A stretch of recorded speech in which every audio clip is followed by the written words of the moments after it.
Hello friends, welcome back to my channel Prasmit learning point. तो friends, आज आए हैं हम एक न्यू वीडियो के साथ, न्यू टॉपिक के साथ, जिसमें मैं आपके लिए लेके आई हूँ practice questions on the based of exam. यानी कि जो एग्जाम बेस्ड क्वेश्चन होते हैं उनको लेकर आई हूँ। मैंने आपसे पिछली वीडियोज़ में बोला था कि मैं अपकमिंग जो वीडियोज़ होंगी मेरी, उनमें मैं आपके लिए क्वेश्चंस लेकर आऊँगी। यानी कि जो टॉपिक मैंने आपको पढ़ाए हैं उनसे रिलेटेड क्वेश्चन एग्जाम में कैसे आते हैं। पर्टिकुलर किसी एक एग्जाम की बात नहीं करूँगी, क्योंकि मेरा मोटो कोई एक एग्जाम को लेकर नहीं है। UP TET, C TET, super TET and other exam, SSC हो सकता है, रेलवे हो सकता है, उसके अलावा बैंक हो सकता है। इससे रिलेटेड एग्जाम्स में आपके ये इस तरह के क्वेश्चंस आए हुए हैं। तो फ्रेंड्स, मैं ढूंढकर यानी कि छांटकर एक एक क्वेश्चन इस टॉपिक से रिलेटेड लेके आई हूँ। आज मैंने केवल मोस्ट इंपॉर्टेंट 10 क्वेश्चन निकाले हैं टॉपिक में से। जो अब आपके पास ये वाले टॉपिक क्लियर हो जाएंगे, उसके बाद में अदर, यानी कि अब जो मेरी नेक्स्ट जो वीडियोस होंगी उसमें मैं कुछ प्रैक्टिस क्वेश्चंस ही कराऊंगी, जिससे कि जो अब तक मैंने वीडियोस की थ्योरी यानी कि रिलेटेड जो पढ़ाया है उसके बेस्ड पे जो क्वेश्चंस हैं वो क्लियर हो जाएं, आपसे किसी भी क्वेश्चन में कोई भी गलती ना हो। तो फ्रेंड्स, अगर आपको मेरी वीडियो अच्छी लगती है तो प्लीज़ मेरी वीडियो को लाइक एंड शेयर कर दीजिएगा, और मेरे चैनल को सब्सक्राइब करके ऑल बेल आइकन के बटन को दबाना ना भूलिएगा, क्योंकि जिससे मेरी जो नोटिफिकेशंस हैं वो आप तक जल्द से जल्द पहुंच सके और आप किसी भी वीडियो को स्किप ना कर सकें। तो फ्रेंड्स, एक चीज़ और कहना चाहूँगी, वीडियो को बीच में स्किप बिल्कुल मत कीजिएगा, क्योंकि अगर आपने वीडियो को बीच में स्किप कर दिया तो हो सकता है कोई भी एक छोटा सा टॉपिक आपसे मिस हो जाए, कोई भी एक छोटी सी ट्रिक आपसे मिस हो जाए, जिससे रिलेटेड क्वेश्चंस को आपको करने में बाद में दिक्कत हो सकती है। तो छोटी सी वीडियो है, कोई लॉन्ग वीडियो नहीं बनाई है मैंने, क्योंकि आज इसमें क्वेश्चंस मैंने पहले से लिखे हुए हैं, बस मुझे इसमें आपको एक्सप्लेन करना है और हर एक टॉपिक को शॉर्ट में एक्सप्लेन करते हुए क्वेश्चंस को करना है, और जिससे कि आपको मेरी जो प्रीवियस वीडियोस के सारे क्लियर भी हो जाएंगे और उनका रिवीजन भी हो जाएगा। ओके फ्रेंड्स, तो स्टार्ट करते हैं। फर्स्ट क्वेश्चन है हमारा, सबसे छोटी संख्या, अभाज्य संख्या। तो फ्रेंड्स, सबसे छोटी अभाज्य संख्या कौन सी है? तो मैंने आपको बताया था कि जो सबसे छोटी अभाज्य संख्या कौन सी होती है? वो संख्या जिसके सिर्फ 2 ही गुणनखंड होते हैं, एक और खुद वो संख्या, उसके ना कम ना ज़्यादा। चेक कर लेते हैं। तो फ्रेंड्स देखिए, 0 ऑप्शन है हमारे सामने, 1 ऑप्शन है, 2 ऑप्शन है एंड 3 ऑप्शन है। 0 नहीं हो सकती क्योंकि इसके गुणनखंड 2 नहीं बनते हैं। एक के भी 2 गुणनखंड नहीं होते हैं, ये भी हमारी अभाज्य संख्या नहीं होगी। 2, इसके 2 गुणनखंड हो रहे हैं, 1 और खुद 2, यानी कि 2 गुणनखंड होते हैं, ये हमारी अभाज्य संख्या है। 3 भी हमारी अभाज्य संख्या है, 1 और खुद 3। अब क्वेश्चन क्या कह रहा है, यहाँ पर बच्चे गलती कर जाते हैं।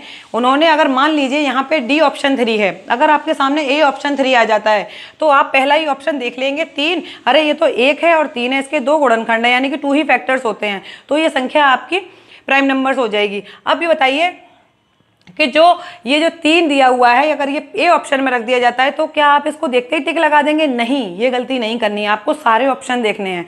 इसमें 2 और 3, 2 ऑप्शन ऐसे हैं जो अभाज्य संख्याओं के हैं। अब इसमें वो पूछ क्या रहा है, एक तो नहीं वाले शब्द जो होते हैं, ऐसे क्वेश्चन ज़्यादा आते हैं। अब इसमें वो पूछ रहा है सबसे छोटी पे फोकस कर रहा है, तो हमारा ऑप्शन 2 ही सही होगा, 3 नहीं होगा, क्योंकि 3 जो है वो 2 से बड़ी अभाज्य संख्या है। नेक्स्ट क्वेश्चन पे चलते हैं फ्रेंड्स। शून्य क्या है, यानी कि 0 क्या है? मैंने इसका डेफिनेशन वाली जो मेरी वीडियो है उसमें मैंने बताया है कि जो शून्य होता है वो क्या होता है। ऑप्शन देखते हैं। प्राकृतिक संख्याएं, क्या शून्य एक प्राकृतिक संख्या है? नहीं। प्राकृतिक संख्याएं कौन सी होती हैं? नेचुरल नंबर्स, जो 1 से स्टार्ट होती हैं, 1 2 3 4। 0 नहीं आएगा, ऑप्शन कैंसिल। पूर्णांक, 0 हमारा डेफिनेटली पूर्णांक है फ्रेंड्स। अपरिमेय संख्या हमारा 0 नहीं होता है, क्योंकि अपरिमेय संख्या कौन सी होती हैं? अंडर रूट वाली और पाई। विषम संख्याएं कौन सी होती हैं हमारी? 1 3 5, दैट्स इट। तो हमारा ऑप्शन इसमें बी सही हो जाएगा। नेक्स्ट क्वेश्चन लेते हैं फ्रेंड्स, हमारा थर्ड है, 2 अंकों की बड़ी से बड़ी अभाज्य संख्या, यानी कि 2 अंकों की बड़ी से बड़ी अभाज्य संख्या। ऑप्शन देख लीजिए, 93, 97, 99 एंड 101। क्वेश्चन आपको दिख रहा होगा, 2 अंकों की बड़ी से बड़ी अभाज्य संख्या। जब बड़ी से बड़ी संख्या की बात करते हैं तो आप प्लीज़ मेरी बात को ध्यान से सुनिए। 2 अंकों की बड़ी से बड़ी संख्या 99 होगी। यानी कि कभी भी आपसे कितने भी अंकों की बड़ी से बड़ी संख्या पूछे तो आप बोलेंगे उतने बार 9। जब 3 अंकों की बड़ी से बड़ी संख्या पूछे तो 3 टाइम्स 9, 4 अंकों की बड़ी से बड़ी संख्या पूछे तो 4 टाइम्स 9। यानी कि जितने अंकों की बड़ी से बड़ी संख्या पूछे उतने बार 9 आपको लिखना है। तो 93, 97, 99 एंड 101। देखिए 101 तो 3 संख्याएं हो गई, तो ये तो ऑप्शन हमारा कैंसिल हो गया। अब चलते हैं 93। एक ऑप्शन तो हमारा 3 संख्याएं हो गई, तो ये तो हो ही नहीं सकता। 93 ये 1 से कटेगा, 3 से कटेगा और खुद 93 से भी कट रहा है, तो इसमें हमारे 3 गुणनखंड हुए, ये एक अभाज्य संख्या नहीं है। 97 ये 1 से कट रहा है और खुद 97 से कट रहा है, अदरवाइज इसके कोई भी फैक्टर्स नहीं हैं, तो ये हमारी अभाज्य संख्या होगी। 99 फ्रेंड्स दिख रहा है आपको, 11 से भी कटेगा, 9 से भी कटेगा, 3 से भी कटेगा, 1 से भी कटेगा, तो ये तो हो ही नहीं सकता। तो ये भी नहीं होगा। अब हम इसके जो रॉन्ग वाले हैं वो हम रफ कर देते हैं, तो आपका ऑप्शन हमारा होता है बी सही। ओके फ्रेंड्स, अब हम चलते हैं अपने नेक्स्ट क्वेश्चन के ऊपर। 4th, निम्नलिखित में से अभाज्य संख्या कौन सी है। यानी कि आपके सामने कुछ ऑप्शंस में अभाज्य संख्याएं दी हुई हैं, 227, 225, 216 एंड 220। निम्नलिखित में से अभाज्य संख्या कौन सी है। मैं क्वेश्चन को बोल के भी रिपीट कर देती हूँ फ्रेंड्स, जिससे कि हो सकता है कि मेरे सामने आने से या किसी वजह से आप क्वेश्चन को ना देख पा रहे हो। आप चाहें तो इसका स्क्रीनशॉट भी ले सकते हैं, जिससे कि आपको इन क्वेश्चन को करने में आसानी हो। निम्नलिखित में से अभाज्य संख्या कौन सी है। अब हमें इसमें सिर्फ चेक करना है कि अभाज्य संख्या कौन सी है। ऑप्शन दिया है 227, 225, 216 एंड 220। तो फ्रेंड्स जब आपके सामने, मैंने अभी बताया छोटी से छोटी अभाज्य संख्या को तो हम चेक कर लेते हैं जहां तक पॉसिबल हो सकता है, हमने उसको काट के देख लिया। लेकिन जब बड़ी संख्या होती है तो हम कैसे पता करेंगे कि इसके कितने फैक्टर्स बन रहे हैं। उसके लिए एक ट्रिक है जो प्लीज़ आप थोड़ा सा ध्यान से सुनिएगा, मैं शॉर्ट में यहाँ पर बता देती हूँ। कोई भी संख्या लिखी हुई है यहाँ पर, ये देखिए इन सब के जो ये संख्या लिखी हुई है ये अराउंड किसका स्क्वायर है। जैसे कि मान लीजिए 227 है, तो ये किसका स्क्वायर है, कौन सी संख्या का वर्ग है। तो फ्रेंड्स जो 225 होता है ये हमारा 15 का स्क्वायर होता है। ये इस क्वेश्चन का नहीं है, मैं यहाँ पर इस जगह में एक्सप्लेन कर दे रही हूँ। 225 जो होता है वो 15 का स्क्वायर होता है। ओके फ्रेंड्स, अब इसके आसपास देखिए संख्या, ये हमारी 227 है, ये हमारे इसके आसपास की संख्या है 225 के आसपास की। अब 15 तक की, यानी कि 15 तक की जो भी हमारी अभाज्य संख्याएं हैं आप उनको ले लीजिए, यानी कि 2, 3, 5, 7, 11, 13। ओके फ्रेंड्स, ये हमारी अभाज्य संख्याएं हैं। अब इनमें से देखिए क्या ये संख्या किससे कट जाएगी। तो फ्रेंड्स क्या कहते हैं, हमारी ये संख्या 2 से कट रही है, 3 से कट रही है, 5 से कट रही है, 7 से, ये हमारी 225 है। ठीक है फ्रेंड्स, अब देखिए आपके सामने संख्या है 227, ये हमारा लास्ट में इवन नंबर है, तो 2 से नहीं कट रहा है। वो 2 से कटने के लिए लास्ट में इवन नंबर होना जरूरी है, यहाँ पर जो कि नहीं है, 2 से नहीं कट रही है। 3 से नंबर ऑफ टोटल कर लीजिए, 7 और 2 9 और 2 11, यानी कि 7 to 11, ये हमारा टोटल 11 बैठ रहा है। 3 से नहीं कट रही है। 5 से लास्ट की डिजिट मैंने आपको बताया था, जो मेरी वीडियो है जिसमें मैंने विभक्त की जांच बताई है, रूल ऑफ डिविजन्स बताए हैं। प्लीज़ आप उस वीडियो को मेरे डिस्क्रिप्शन बॉक्स के लिंक में जो दिया हुआ है प्लेलिस्ट, उसमें जाकर आप देख सकते हैं। उसमें मैंने ये सारे एक्सप्लेन किए हैं कि किसी भी संख्या को देखकर हम कैसे बता सकते हैं कि कौन सी संख्या किससे कटेगी। उसी चीज़ को मैं यहाँ फॉलो कर रही हूँ। सबसे पहले जो भी संख्या को आपको चेक करना है क्या ये अभाज्य है, उससे ये देखिए ये संख्या किसके वर्ग के आसपास है। तो 227 को मैंने 225 के, यानी कि 15 के वर्ग के आसपास की संख्या है ये। 15 से छोटी हमने सभी अभाज्य संख्याएं ले ली। इन संख्याओं में से अगर ये किसी से नहीं कटता है तो ये हम संख्या हमारी अभाज्य संख्या होगी। 2 से नहीं कटा, 3 से नहीं कटा, 5 से नहीं कटेगा क्योंकि लास्ट के डिजिट 0 और 5 नहीं है। 7 के लिए मैंने बताया था, आप देख लीजिए, वैसे मैंने रूल भी बताया था कि जो लास्ट की डिजिट होती है उसका मल्टीप्लाई 2 से कर देते हैं, बचे हुए से उसको माइनस कर देते हैं। तो इसके जो रूल बनता है इसके अकॉर्डिंग ये 7 से नहीं कटेगी। 7 2 14, 22 में से 14 जब जाएंगे तो वो हमारा रिमाइंडर 7 से नहीं कट रहा है। 11 से चेक कर लेते हैं। दो डिजिट को जो इवन नंबर्स ऑड नंबर्स हैं उसमें से माइनस कर लेते हैं, यानी कि 7 और 2 9 और 2, 9 में से 2 का कोई नहीं बन रहा है, 11 से भी नहीं कटेगी, 13 से भी नहीं कट रही है। इसका मतलब ये डिजिट हमारी अभाज्य संख्या है। ये हमारा 15 का स्क्वायर है तो ये तो अभाज्य हो ही नहीं सकता है। 216 ये भी हमारा स्क्वायर है, ये भी अभाज्य संख्या नहीं हो सकती है। 220 है, इसको तो हम देख के ही बता सकते हैं ये 11 से भी कट रही है, 2 से भी कट रही है और इसके अलावा 10 से भी कट रही है, 5 से भी कट जाएगी, तो ये भी हमारी अभाज्य संख्या नहीं होगी। तो इस तरीके से हम किसी भी बड़ी अभाज्य संख्या को चेक कर सकते हैं। आप इसके बेस्ड पे अदर क्वेश्चंस करिएगा, कितनी भी बड़ी संख्या हो आप बस इतना देख लीजिए कि वो संख्या किसके स्क्वायर के सिमिलर है, लगभग पास में है, तो उस संख्या से पहले की अभाज्य संख्याओं से काट के देख लीजिए। अगर वो कट जाती है तो वो अभाज्य संख्या नहीं है, अगर वो किसी से नहीं कटती है तो वो एक अभाज्य संख्या है। ये बहुत ही इंपॉर्टेंट टॉपिक है फ्रेंड्स, अभाज्य। एग्जाम्स में इससे रिलेटेड क्वेश्चन 110% आता है। अगर आप इसके बेसिक से पॉइंट्स को, इसके जो बेस है उसको अच्छी तरीके से समझ जाएंगे, कभी इससे रिलेटेड आप गलती नहीं करेंगे। तो इसका ऑप्शन हमारा ए सही हो जाता है। जो क्रॉस है मैं उसको रफ कर देती हूँ और जो एक्सप्लेनेशन है मैं उसको भी रफ कर देती हूँ। आप प्लीज़ इस क्वेश्चन को दोबारा देख लीजिए कि निम्नलिखित में से अभाज्य संख्याएं कौन सी हैं। ऑप्शन नंबर ए, ये मैंने इसके लगभग के पास का वर्ग देखा था, उसके बीच की जो अभाज्य संख्याएं हैं इनसे ये नहीं कटा था, और जल्द से जल्द हम इनसे कैसे चेक कर सकते हैं वो मैंने ट्रिक आपको बता ही दी है। चलिए फ्रेंड्स, अब हम चलते हैं अपने नेक्स्ट क्वेश्चन के ऊपर। उम्मीद करती हूँ कि आपको मेरी एक्सप्लेनेशन समझ में आ रही होगी। अगर किसी तरह की कोई भी दिक्कत आ रही है या आपको मेरा एक्सप्लेनेशन कैसा लगता है प्लीज़ कमेंट बॉक्स में शेयर जरूर कीजिएगा। नेक्स्ट क्वेश्चन है हमारा 5, यानी कि आपके सामने ये एक डिजिट दी हुई है 7386038।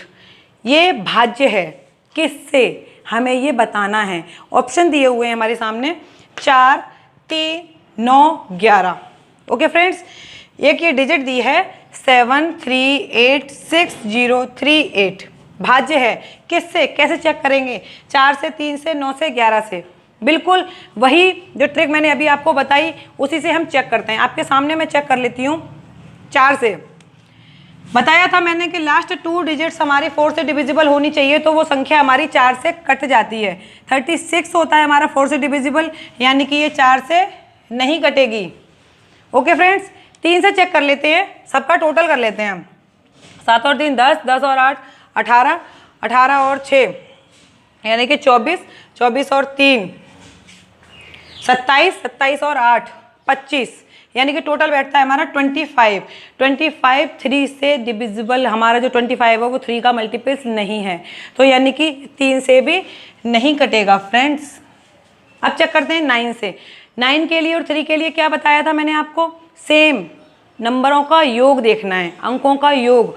3 से कटेगा तो 3 से कट जाएगा, अगर अंकों का योग 9 के मल्टीपल्स में होगा तो 9 से कट जाएगा। अब इसका हमने टोटल क्या किया था 25, जो 9 का भी मल्टीपल नहीं है, तो ये हमारा 9 से भी नहीं कटेगा।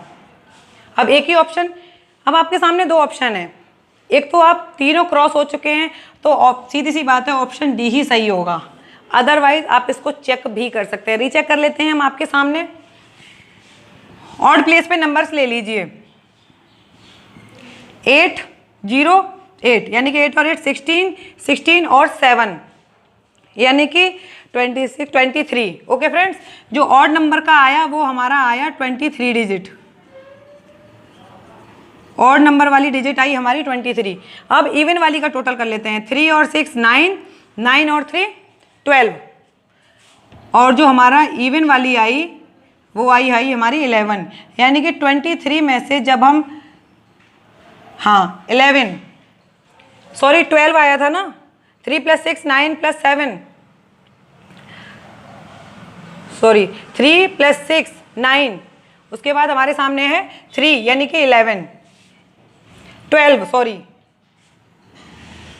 12 है टोटल हमारा। तो ऑड प्लेस में हमारा 23 आया था, 11 जो इवन प्लेस है उस पर हमारा 12 आया है। अब इसको माइनस कर लेते हैं तो डिजिट आती है हमारी 3 में से 2 गया 1, 2 में से 1 गया 1, यानी कि 11। मैंने आपको बताया था जब ऑड प्लेस और इवन प्लेस के जो अंकों का योग होता है उनको आपस में डिफरेंस कर दीजिए, माइनस कर दीजिए, बड़ी संख्या में से छोटी संख्या घटा दीजिए। अगर वो 0 आती है तो भी वो 11 से डिविजिबल होगी, अगर वो 11 आती है तो भी वो आपकी 11 से डिविजिबल होगी। फ्रेंड्स, इस तरीके से हमारा ये ऑप्शन नंबर डी सही हो जाता है।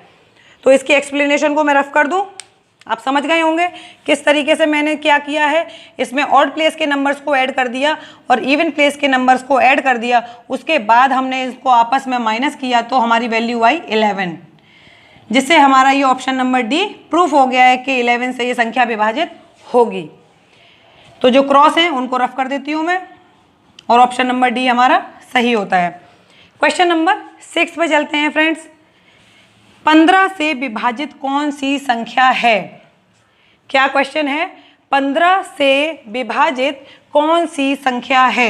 यहाँ पर आपके सामने ऑप्शन दिए हुए हैं 30560, एक ये डिजिट दी है, एक ये डिजिट दी है, एक ये डिजिट दी है। अब ध्यान से सुनिए, मैंने आपको जो रूल्स बताए थे, रूल्स ऑफ डिविजिबिलिटी, उसमें मैंने 11 संख्याओं तो चेक करने की वो बताई थी ट्रिक। 2, 3, 4, 5, 6, 7, 8, 9, 10, 11। ओके फ्रेंड्स, अब इसमें वो ये कह रहा है कि 15 से चेक करनी है।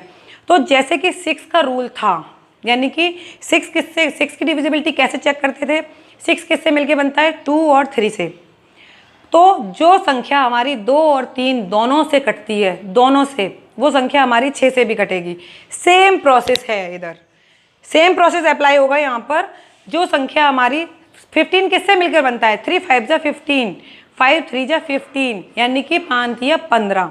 ओके फ्रेंड्स, तो हमारी 15 बनती है 3 और 5 से मिलकर। इसके लिए हमें चेक करना पड़ेगा जो संख्या हमारी 3 और 5 दोनों से कटेगी वो 15 से भी कट जाएगी। चेक कर लेते हैं।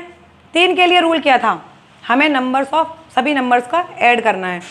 सबसे पहले 0 है, 5 से कटेगी, 5 से, 5 से, 5 से। हमने ये चेक कर लिया फ्रेंड्स कि ये चारों संख्याएं हमारी 5 से कट रही हैं। अब हमें सिर्फ ये देखना है कि 3 से कौन सी संख्या कटती है हमारी। ऐड कर लेते हैं सबका। 6 और 5 11, 11 और 3 14, यानी कि ये हमारी संख्या 14 बन रहा है जिसका ऐड। तो ये हमारी संख्या 3 से नहीं कट रही है। इसका ऐड कर लेते हैं। 5 और 1 6, 5 और 1 6, 6 और 5 11, 11 और 9 20, 20 और 2 22, 3 से नहीं कट रही है। 22 भी हमारा 3 से नहीं कटेगा। इसको चेक कर लेते हैं। 5 और 5 10, 10 और 7 17, 17 और 3 20 और 2 22, ये भी नहीं कट रही है। अब हम इसको चेक कर लेते हैं। 5 और 2 7, 7 और 7 14, 14 15, 16 17 18, यानी कि इसका टोटल बन रहा है हमारा 18। ये हमारी लास्ट की डिजिट 5 है, तो 5 से भी कट रही है और 3 से भी कट रही है। इसका मतलब ये संख्या हमारी 15 से कट जाएगी। ऑप्शन नंबर डी हमने करेक्ट कर लिया। ओके फ्रेंड्स, अब जो रॉन्ग है उनको मैं रफ कर देती हूँ। चेक कर लीजिए। 3 से चेक करने के लिए आप नंबर्स को ऐड करके देख लीजिए, लास्ट की डिजिट देख के आप 5 को चेक कर सकते हैं। उसी तरीके से हमने ओवरऑल बता दिया कि ये संख्या हमारी 15 से कट जाएगी। आपको पूरा 15 से काटने की जरूरत नहीं है, शॉर्ट मेथड से आप इसको चेक कर सकते हैं। क्वेश्चन नंबर 7, इसमें कह रहा है वो एक संख्या दी हुई है 157 स्टार, यानी कि ये जगह आपकी खाली है। स्टार मैंने आपको ब्लैक से दिखाया है जिससे कि ये हाईलाइट हो सके। 157 स्टार 2 3 4, ये संख्या आपकी 3 से विभाजित है। क्वेश्चन में कह रहा है ये संख्या आपकी 3 से विभाजित है। आपको चेक करना है, वो क्वेश्चन में पूछ रहा है कि स्टार की जगह पर क्या आएगा जिससे ये संख्या 3 से विभाजित हो जाए। अभी ये संख्या पूरी नहीं है, एक ब्लैंक दे रखा है, आपको ये फिल इन द ब्लैंक्स पूरा करना है, तब ये 3 से विभाजित हो जाएगी। ऑप्शन है हमारे पास 0 2 1, इनमें से कोई नहीं। तो फ्रेंड्स देखिए, 3 से विभाजित करने के लिए मैंने आपको फिर अगेन बोलती हूँ, टोटल कर लीजिए नंबर का। 5 + 1 6, 6 7 13, 13 2 15, 15 + 3 18, 18 4 22। ओके, हमारा टोटल बैठ रहा है 22, यानी कि 3 से विभाजित होने के लिए 22 के आसपास हमें कौन सी संख्या चाहिए? 23 करते हैं, 0 लेते हैं ऑप्शन तो भी नहीं कटेगा। ऑप्शन 2 लेते हैं तो 22 में +2 कर देते हैं, ऑप्शन बन जाता है हमारा 23। टोटल क्या बनता है? 24। 2 जोड़ने पर यहाँ पर अगर हमारी संख्या 2 आ जाती है तो टोटल हमारा 24 हो जाएगा, जो कि हमारा 3 का मल्टीपल है। इसका मतलब ये संख्या 3 से विभाजित हो जाएगी। ऑप्शन नंबर बी हमारा टिक हो जाता है। सी को भी देख लेते हैं, अगर 1 ऐड करेंगे तो 23 होगा, नहीं हो सकता है, इनमें से कोई नहीं। ऑप्शन नंबर बी हमारा बिल्कुल सही हो गया है और ब्लैंक स्थान पर हमारा क्या आ जाएगा, संख्या 2। नेक्स्ट क्वेश्चन चलते हैं फ्रेंड्स। 8th क्वेश्चन है हमारा 1 से लेके 32 यानी कि 1 to 32 के बीच विषम संख्याओं का योग।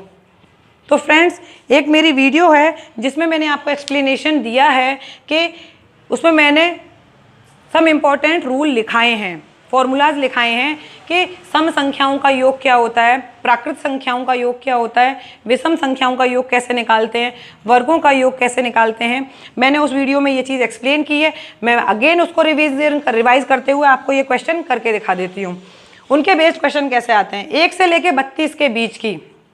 अब आप बताइए कि किसी भी सीरीज में इवन भी आता है, ऑड भी आता है, जब वो नेचुरल नंबर होते हैं 1 2 3 4 5। अब क्वेश्चन ये कह रहा है 1 to 32 यानी कि 1 से लेके 32 के बीच। वो ये नहीं कह रहा है कि पूरी विषम संख्याएं हैं। ओके फ्रेंड्स, 32 विषम संख्याएं नहीं बोल रहा है। आप इसके बीच के डिफरेंस को पहले क्लियर तरीके से समझिए, जरा ध्यान से सुनिए। जब वो ये बोले कि 6 विषम संख्याएं यानी कि 6 नंबर्स, विषम संख्याएं 6 होंगी, जैसे कि 3, 1 से स्टार्ट करते हैं, 1 3 5 7 9 11, ये आपकी हो गई 6 विषम संख्याएं। तो आपका फॉर्मूला लगेगा n = 6। 6 विषम संख्याएं थी तो n को हम 6 मानेंगे। बट जब वो बोले कि इस तरीके का क्वेश्चन है 32 तक की विषम संख्याएं, तो इसमें आधी सम संख्याएं भी तो हैं, हाफ इवन नंबर्स भी तो हैं और हाफ ऑड नंबर्स हैं। तो उसमें से आपको n को हाफ कर देना है। इस क्वेश्चन में हमें वो बीच की संख्याएं पूछ रहा है, तो 32 तक की 16 विषम संख्याएं होंगी, यानी कि n को हाफ करना है। n = निकालने के लिए हमें जो ये है 32/2 करना पड़ेगा। ओके फ्रेंड्स, 32/2 करके हमारा n आ जाता है 16। ओके फ्रेंड्स, अब हमारे n की वैल्यू 16 आ गई है, तो हमारा जो रूल था वो था n², यानी कि 16 का स्क्वायर, जो कि वैल्यू आती है हमारी 256। देखिए ऑप्शन कहीं मिल रहे हैं, 222, 250, 256 and 257, option number C. Again friends समझ लीजिए, अगर वो बीच की संख्याएं पूछे विषम या सम, इवन या ऑड में से, तो प्लीज आप उसका हाफ कर दीजिए। और अगर वो टोटल नंबर्स ऑफ सम संख्याएं बोले कि 10 इवन नंबर्स, 10 इवन नंबर्स या 20 ऑड नंबर्स, इस तरीके से बोलता है, तो प्लीज़ आप कंप्लीट फार्मूला रख दीजिए। अगर वो इतने तक की पूछे कि 50 तक की सम संख्याएं, up to 50 sum of even numbers, तो क्या करेंगे आप, 50 का हाफ कर देंगे, यानी कि 25 आपकी इवन नंबर्स होंगी। अगर वो बोले total number of odd numbers, यानी कि 50 तक के आपके ऑड नंबर्स का सम पूछे, तो आप क्या करेंगे, 50 का हाफ कर देंगे, यानी कि 25, n की वैल्यू आपकी 25 होगी। सो फ्रेंड्स, ये आपको क्लियर हो गया होगा कि वो 32 तक के बीच की विषम संख्याएं पूछ रहा था। फॉर्मूला है हमारा n², यानी कि 16 निकली थी, वो उसकी वैल्यू आ गई हमारी 256। क्वेश्चन नंबर 9, प्रथम 25 सम संख्याओं का योग। जैसा कि इससे पहले मैंने अभी एक्सप्लेन किया है कि यहाँ पर बीच की संख्याएं नहीं पूछ रहा है, फर्स्ट इवन नंबर्स, यानी कि यहाँ पर हमारे n की वैल्यू डायरेक्ट 25 है, हम हाफ नहीं करेंगे। जब वो बोले 50 तक की सम संख्याएं, तो हम 50 का हाफ करेंगे और उसको 50/2 करके 25 लेंगे। लेकिन यहाँ पे बोल रहा है कि फर्स्ट 25 इवन नंबर्स, प्रथम 25 सम संख्याएं, यानी कि प्रथम 25 सम संख्याओं का मतलब है 2 4 6 इस तरीके से लेके टोटल 25 होनी चाहिए। n की वैल्यू हमारी 25 आ गई। फॉर्मूला क्या है फ्रेंड्स हमारा ये निकालने का, n+1। ओके फ्रेंड्स, अब हम इसकी वैल्यू रख देते हैं 25, यानी कि 25 + 1 26, दोनों का मल्टीप्लाई कर देते हैं। 25 6 दैट्स 25 7 यानी कि 5 6, हमारी वैल्यू आई फ्रेंड्स 650। ऑप्शन देख लेते हैं, 456, 625, 669 एंड 650। ओके, तो हमारा ऑप्शन क्या बनता है, डी। देखिए फ्रेंड्स, समझ में आ गया होगा आपको। जब वो 25 सम संख्याएं पूछ रहा था तो आपने डायरेक्ट n की वैल्यू रखी। अगर वो पूछे 50 तक की सम संख्याएं, तब आपकी वैल्यू n = 50/2, तब आपकी 25 आएगी, यानी कि हाफ कर देंगे। लास्ट क्वेश्चन फ्रेंड्स, अब तक का आपको सभी कुछ समझ में आ गया होगा। मैं पूरा एक्सप्लेन लेके चल रही हूँ। क्वेश्चन को कराते समय देखिए कितने शॉर्ट ट्रिक से देखकर ही हम क्वेश्चन को सॉल्व कर पा रहे हैं। और जो मैंने वीडियोस में पढ़ाया है उनसे रिलेटेड जिन फ्रेंड्स ने मेरे कंप्लीट वीडियोस देखी हैं उनको इस चीज़ का रिवीजन भी हो रहा होगा कि कहाँ किस चीज़ को अप्लाई करना है, वो चीज़ आपको समझ में आ गई होगी। तो वीडियो के एंड में हम अपना लास्ट क्वेश्चन लेके चलते हैं। एक हमारे सामने सीरीज दी हुई है 1 2, इनका ऐड है 1 2 3 4 5 998 999 अप टू 1000, यानी कि एक ये सीरीज है। अब क्वेश्चन पूछ रहा है इनका योग बताइए। आपको ये सीरीज देख के ये लग रहा होगा कि हम इसका टोटल कैसे करेंगे। कोई देख कर डरने की जरूरत नहीं है। आपको दिख रहा है ऑल नेचुरल नंबर हैं, 1000 तक के ही नेचुरल नंबर हैं। तो देखिए 1000 तक के नेचुरल नंबर्स, यानी कि जो फॉर्मूला था क्रमागत प्राकृतिक संख्याओं का योग, क्रमागत प्राकृत संख्याओं का योग फॉर्मूला क्या होता है हमारा उसका n/2 n+1, प्राकृत संख्याओं का योग, प्राकृत संख्याओं का योग। ओके फ्रेंड्स, तो मैं बोल देती हूँ, हो सकता है ये आपको ना दिख रहा हो। प्राकृत संख्याओं का योग n/2 ब्रैकेट में n+1, ये आपका फॉर्मूला होता है। अब यहाँ पर n की वैल्यू कितनी है, कितने तक संख्याएं हैं 1000 तक। n की वैल्यू को हम यहाँ पर 1000 मानेंगे। ओके फ्रेंड्स, मैं यहाँ पर सॉल्व कर देती हूँ। इसका फॉर्मूला है n/2 n+1। n की वैल्यू आपकी 1000 है, तो हम यहाँ पर वैल्यू पुट कर देते हैं 1000/2 और 1000 में +1 कर देंगे, यानी कि आपकी वैल्यू 500 1001। ओके फ्रेंड्स, अब हम इसका मल्टीप्लाई कर देते हैं। 500 1 जा 500 की 0, 5 कैरी 500 यानी कि 0 5 500 1 जा 500, वैल्यू आई हमारी 500। ऑप्शन देख लेते हैं। फर्स्ट ऑप्शन ही हमारा सही है 500। सेकेंड ऑप्शन है 50 500। थर्ड ऑप्शन है हमारा 50 55। फोर्थ है 55 एंड 40। हमारा ऑप्शन हमें मिल चुका है 500। Option number A is the correct option. Explanation इसका मैंने ये कराया है, प्लीज आप यहाँ पे इस चीज को देख लीजिएगा। 1000 तक का योग पूछा था, तो जो संख्या थी n की वैल्यू हमने वहां पर 1000 ही मानेंगे, ना कि कोई और। उसकी वैल्यू को हमने फॉर्मूले में रख के उसका मल्टीप्लाई करके आंसर ले आए हैं। तो फ्रेंड्स, मोस्ट इंपॉर्टेंट 10 क्वेश्चंस आज मैं इस वीडियो में आपके लिए लेकर आई थी। आप इस चीज़ को प्लीज़ अगेन देख सकते हैं, अगर चाहें तो स्क्रीनशॉट लेकर अपने पास स्टोर कर सकते हैं। ओके फ्रेंड्स, तो अपनी वीडियो के एंड में मैं आपसे बस इतना ही कहना चाहूँगी कि प्लीज़ इस वीडियो में जो भी आपको प्रॉब्लम लगी हो या फिर अदर आपको कुछ इस वीडियो से रिलेटेड कहना है तो प्लीज़ मेरे कमेंट बॉक्स में शेयर कर दीजिएगा। अगर आपको मेरी वीडियो अच्छी लगी हो तो प्लीज़ उसे लाइक एंड शेयर करके हमें मोटिवेट कीजिएगा और हमारे चैनल को सब्सक्राइब जरूर कर लीजिएगा। ऑल बेल आइकन को दबाकर आप इस चीज़ का नोटिफिकेशन ले सकते हैं कि जो भी हमारी न्यू वीडियोज़ पड़ती हैं वो आप तक जल्द से जल्द पहुँच सकें। तो please friend, support my channel and the last of the video. Thank you.